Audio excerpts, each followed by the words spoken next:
శ్రీ సచ్చిదానంద సమర్థ సద్గురు సాయినాథ్ మహారాజ్ కీ జై. ముందుగా సాయి భక్తులందరికీ నమస్కారం అండి. వీడియో చూస్తున్న ప్రతి ఒక్కరిపైన ఆ సాయినాథుని ఆశీస్సులు ఉండాలని, బాబాగారి భక్తులందరూ ఎప్పుడూ కూడా ఆనందంగా సంతోషంగా వారి జీవితాన్ని గడపాలని మనస్ఫూర్తిగా కోరుకుంటూ ఈ వీడియోను అయితే స్టార్ట్ చేస్తున్నాను ఫ్రెండ్స్. ఈరోజు ఈ సందేశంలో బాబాగారు తన బిడ్డల కోసం ఒక చక్కటి శుభవార్తను అయితే తీసుకొచ్చారండి. ఈ శుభవార్తను చెప్పడానికి బాబాగారు తన బిడ్డలకు ఒక 3 అంకెలను అయితే చూపించబోతున్నారు. ఈ 3 అంకెలలో మనం ఎంచుకునేటువంటి ఒక అంకె ద్వారా బాబాగారు మన జీవితం ఎలా ఉండబోతుందో, మనకు ఎలాంటి శుభవార్త చేరబోతుందో చెప్పాలనుకుంటూ ఉన్నారండి. అయితే ఈరోజు బాబాగారి సందేశం వినడానికి అందరూ సిద్ధంగా ఉన్నారండి. బాబాగారు ఈ విధంగా చెప్తూ ఉన్నారు. తల్లి, ఇప్పుడే ఈ క్షణమే ఈ సంఖ్యను తాకు. నువ్వు ఎలాంటి శుభవార్త వినబోతున్నావో చెబుతానమ్మా, శ్రద్ధగా విను అని బాబాగారు అంటూ ఉన్నారండి. అయితే తన బిడ్డల జీవితం ఎలా ఉండబోతుందో చెప్పడానికి, తన బిడ్డలు ఎలాంటి శుభవార్తను వినబోతున్నారో చెప్పడానికి బాబాగారు తన బిడ్డల ముందుకు ఒక 3 అంకెలను అయితే తీసుకురాబోతున్నారండి.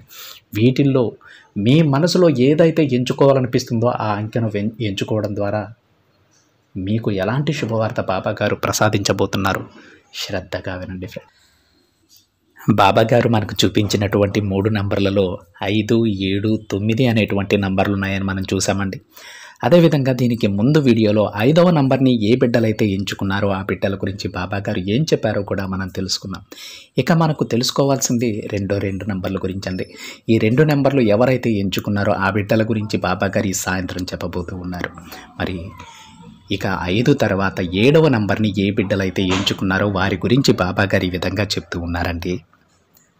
తల్లి, నువ్వు నమ్మిన నీ సాయి తండ్రిగా నీకు ఒక ముఖ్యమైన విషయం చెప్పడానికి వచ్చాను. జాగ్రత్తగా విను.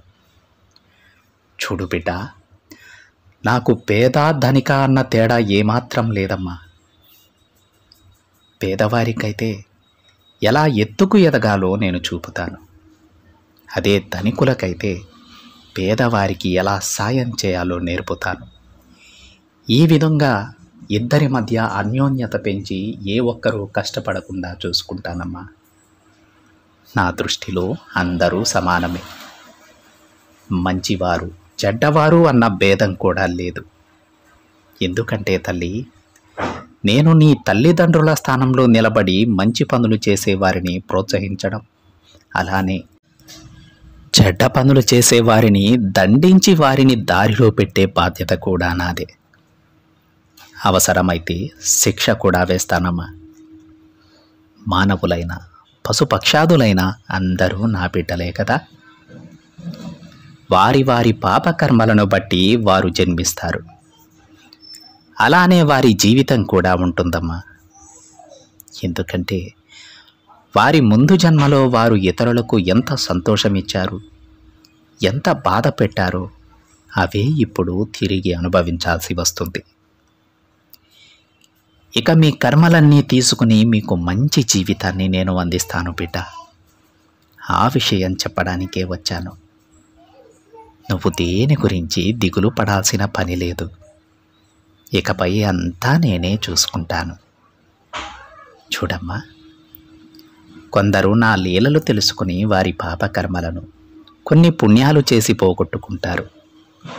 మరికొందరు అవి తెలుసుకోకుండా నేను వారికి ఏం చేయలేదని నన్నే నిందిస్తూ ఉంటారు.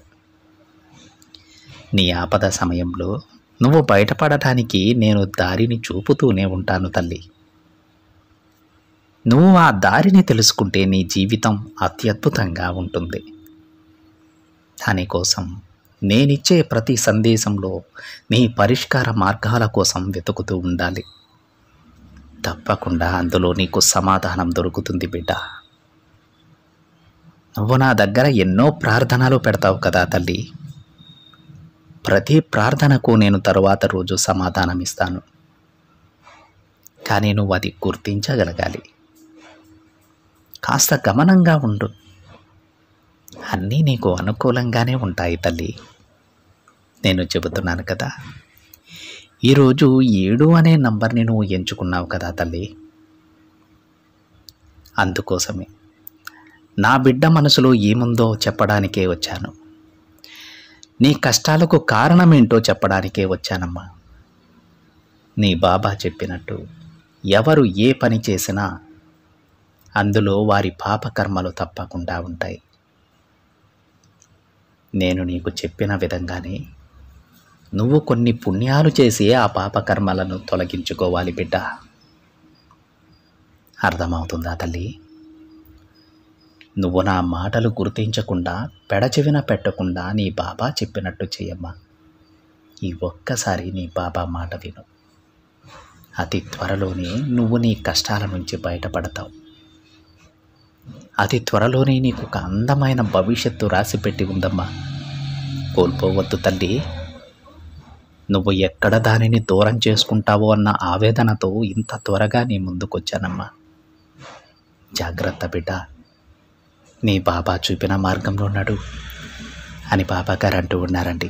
ఎవరైతే ఏ బిడ్డలైతే 7వ నంబర్ని తాకారో ఆ బిడ్డల గురించి బాబాగారు ఈ విధంగా చెప్పారు. మీరు కొంచెం జాగ్రత్తగా ఉండాలండి. ఎందుకంటే బాబాగారు మీరు పడ్డ కష్టాలకి కూడా కారణం చెప్పారు. పూర్వజన్మ పాపకర్మలు అనేవి మనల్ని జన్మ జన్మల నుంచి వేధిస్తూ ఉంటాయండి. వాటిని ఎవరైతే పసిగట్టి ఎవరైతే పుణ్యకర్మయాలు చేస్తారో వారు ఆ పాపకర్మల నుంచి అతి త్వరగా బయటపడిపోతారండి. కానీ కొంతమంది వాటిని గుర్తించరు. ఇది ఏంట్లో ఇలా వస్తూ ఉన్నాయి, ఏ పని చేస్తున్నా విఫలమవుతూ ఉన్నామని ప్రతిరోజు కూడా బాధపడుతూనే ఉంటారు. కానీ దానికి పరిష్కార మార్గం ఆలోచించరు. దానికి పరిష్కార మార్గం బాబాగారు చెప్పారు. కొన్ని పుణ్యకర్మలు చేయడం ద్వారా ఆ పాపకర్మల నుంచి మనం బయటపడవచ్చు అని. అలాగే 7వ నంబర్ తాకిన ఈ బిడ్డల గురించి బాబాగారు మరొక ముఖ్యమైనటువంటి విషయం చెప్పారండి. మీరు అతి త్వరలోనే ఒక అద్భుతమైన భవిష్యత్తును చేరుకోబోతున్నారట. దయచేసి దానిని చేజార్చుకోవద్దని బాబాగారు జాగ్రత్త చెప్పడానికి 7వ నంబర్ తాకినటువంటి బిడ్డలకు ముఖ్యంగా ఈ విషయం చెప్పడానికే వచ్చారండి. అది అతి త్వరలోనే మీకు ఒక మంచి భవిష్యత్తు రాబోతోంది. చేతులారా దానిని పోగొట్టుకోవద్దు అని ఈ జాగ్రత్తను బాబాగారు చెప్తూ ఉన్నారు. కాస్త గమనిస్తూ ఉండండి ఫ్రెండ్స్. బాబాగారు ప్రతిరోజు ఇచ్చే సందేశాన్ని కాస్త గమనిస్తూ ఉండండి. మీకై వచ్చిన ఏ అవకాశాన్ని కూడా వదులుకోవద్దండి. దయచేసి మీ జీవితాన్ని చేజార్చుకోవద్దు. అద్భుతమైనటువంటి అవకాశాన్ని బాబాగారు మీకు ప్రసాదిస్తూ ఉన్నారు. ఆ అవకాశాన్ని చేజార్చుకోవద్దండి. ఎటువైపు నుంచి అవకాశం వస్తుందో ఎవ్వరికీ తెలియదు. కాస్త గమనిస్తూ ఉండండి అని బాబాగారు చెప్తూ ఉన్నారు. అతి త్వరలోనే మీ కష్టాలకు ముగింపు పలకబోతున్నారట బాబాగారు. మీకు ఒక మంచి భవిష్యత్తును ప్రసాదించబోతున్నారని చెప్తూ ఉన్నారండి. ఆ భవిష్యత్తును తప్పకుండా ప్రతి ఒక్కరూ ఎవరైతే 7వ నంబర్ని తాకాలి అని అనుకున్నారో వాళ్ళందరూ కూడా పొందాలని నేను మనస్ఫూర్తిగా కోరుకుంటూ ఉన్నాను ఫ్రెండ్స్. ఇక చివరిగా 9వ నంబర్ని ఎవరైతే ఎంచుకున్నారో ఆ బిడ్డల గురించి బాబాగారు ఏం చెప్తున్నారో విందామండి. బాబాగారి విధంగా చెప్తూ ఉన్నారు. తల్లి, ఇప్పుడు నువ్వు ఎంతో అలసిపోయావు తల్లి. అలాంటి నిన్ను చూస్తుంటే నాకెంతో బాధగా ఉంది. నువ్వెంతో కష్టపడుతున్నావమ్మా. ఆ కష్టాన్ని చూసి నేను కూడా బాధపడుతూ ఉన్నాను. నిన్ను నా బిడ్డగా అనుకుంటున్నాను తల్లి. అందుకేనేమో నువ్వు అలా కష్టపడుతుంటే నీ తండ్రి మనసు విలవిలలాడుతూ ఉంది. అసలు ఏంటమ్మా నీకు ఈ పరిస్థితి? ఎన్ని రోజులని ఇంతలా కష్టపడతావు? ఎవరూ కూడా నీకు సాయం చేయడం లేదు. అసలు విశ్రాంతి తీసుకునే అవకాశం కూడా నీకు లేదు. అవునా బిడ్డ? నీ కుటుంబం కోసం నిరంతరం కష్టపడుతూనే ఉన్నావు. ఎంతో బాధపడుతున్నావు. అలసిపోయినా సరే అలసట అనేది లేకుండా పనిచేస్తూ ఉన్నావు. నీ కుటుంబానికి అండగా ఉండాలని నీకు తెలిసిన పనులన్నీ చేస్తూ ఉన్నావు. ధనాన్ని కూడా సంపాదిస్తున్నావు. ఇలా నీకు నచ్చిన పనులన్నీ చేస్తూ ఉన్నావు. మానసికంగాను శారీరకంగాను ఎంతో అలసిపోతున్నావు. ఇక నేను నిన్ను అలా చూడలేను తల్లి. నీకు విశ్రాంతి కలిగేలా చేస్తానమ్మా. అప్పులే కదా తల్లి నీ బాధలు. అవసరాల కోసం ఎన్నో అప్పులు చేశారు కదా ఇంట్లో వాళ్ళు. ఆ బాధ్యత నీపై పడింది. ధనమే కదా నీకు ఈ పరిస్థితికి కారణం. ఇక ఆ రెండింటినీ నేను సరిచేస్తానమ్మా. ఈరోజు నుండి మీ కుటుంబానికి ధనం ప్రవాహం ఎలా వస్తుందో చూడు. అన్నీ సరిచేస్తాను బిడ్డ. మీ అప్పులన్నీ తొలగించి నువ్వు ఆశ్చర్యపోయేలా చేస్తాను. అనూహ్యమైనటువంటి ధనలాభం నీకు కలిగిస్తాను. నీ జీవితం బంగారుమయం చేస్తాను తల్లి. రాజభోగాలన్నీ నువ్వు అనుభవిస్తావు తల్లి. ఇక అందుకు తగ్గ అర్హత నీకుంది.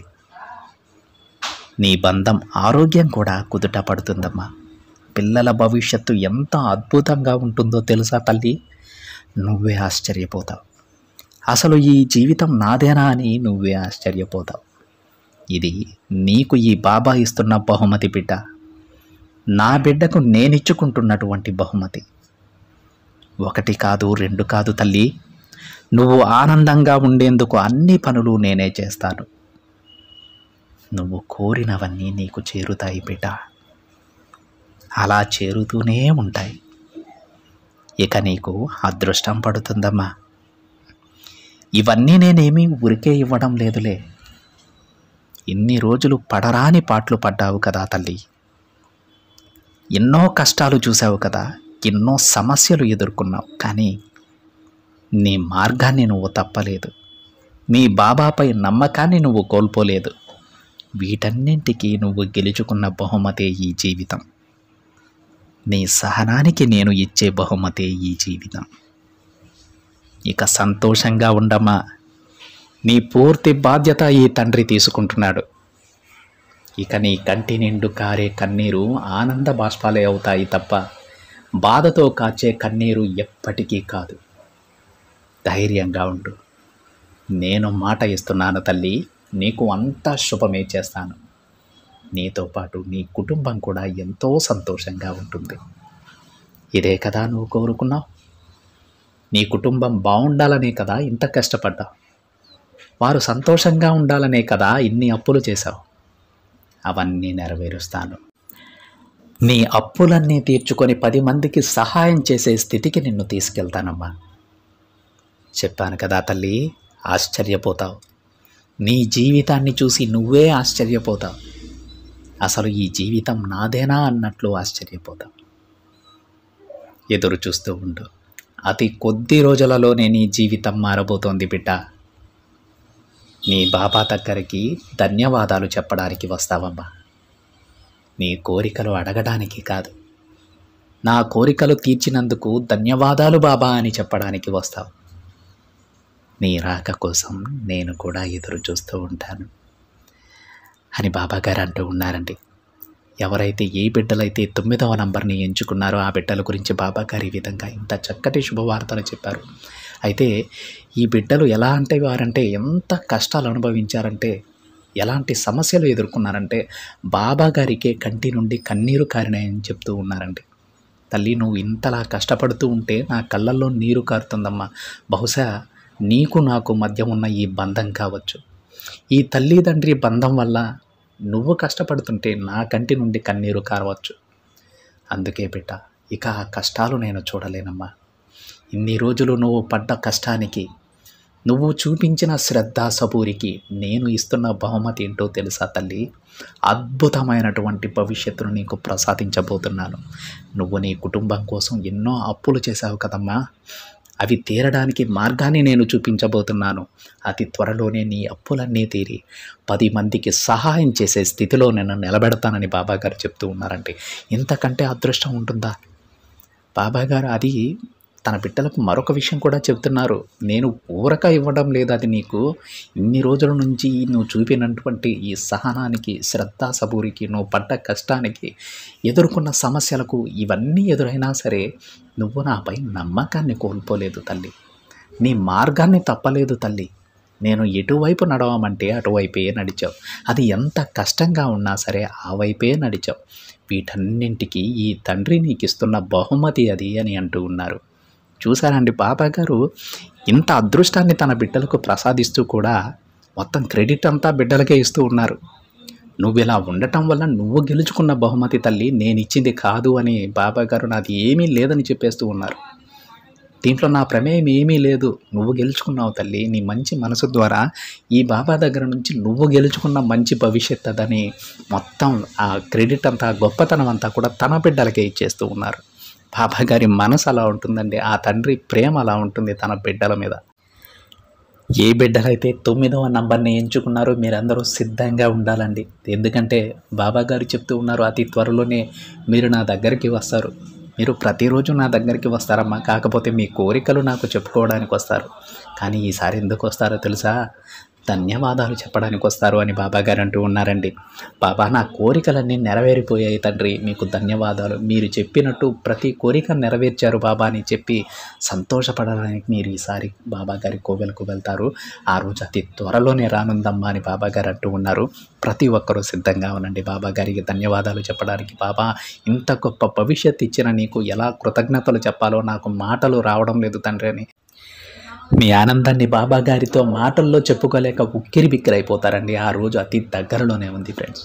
ఈ విధంగా ఈరోజు బాబా గారు ఆ 3 నంబర్లు తాకినటువంటి తన బిడ్డలందరికీ కూడా తన ఆశీస్సులు అందిస్తూ వారి కష్టాలన్నీ నెరవేర్చి తీర్చి వారి కోరికలన్నీ నెరవేర్చి వాళ్ళకు ఒక మంచి భవిష్యత్తునిస్తానని చెబుతూ ఉన్నారండి. ప్రతి ఒక్కరి జీవితంలో బాబా గారు చెప్పిన ఈ ఆనంద గడియలు ప్రతి ఒక్క బాబా బిడ్డ జీవితంలో రావాలని నేను కూడా మనస్ఫూర్తిగా కోరుకుంటున్నాను ఫ్రెండ్స్. ప్రతి ఒక్కరూ సంతోషంగా ఉండాలి. ప్రతి ఒక్కరిలో మనం కూడా సంతోషంగా ఉండాలి. అందరిలో సంతోషాన్ని చూస్తూ మనం మన కుటుంబంతో పాటు కూడా సంతోషంగా ఉండాలని మనస్ఫూర్తిగా కోరుకుంటున్నానండి. ఇదండి ఈరోజు బాబా గారి సందేశం. ఈ సందేశం కనుక మీకు నచ్చినట్లయితే ఒక చిన్న లైక్ చేయండి ఫ్రెండ్స్. మరింతమంది మన బాబా గారి భక్తులకైతే ఈ సందేశాన్ని షేర్ చేయండి. మొదటిసారిగా ఛానల్ని చూస్తున్న వాళ్ళు తప్పకుండా సబ్స్క్రైబ్ చేసుకొని పక్కనే ఉన్న బెల్ ఐకాన్ని యాక్టివేట్ చేయండి. మరొక బాబా గారి సందేశంతో మరొక వీడియోలో కలుద్దాం. అంతవరకు ఓం సాయిరామ్.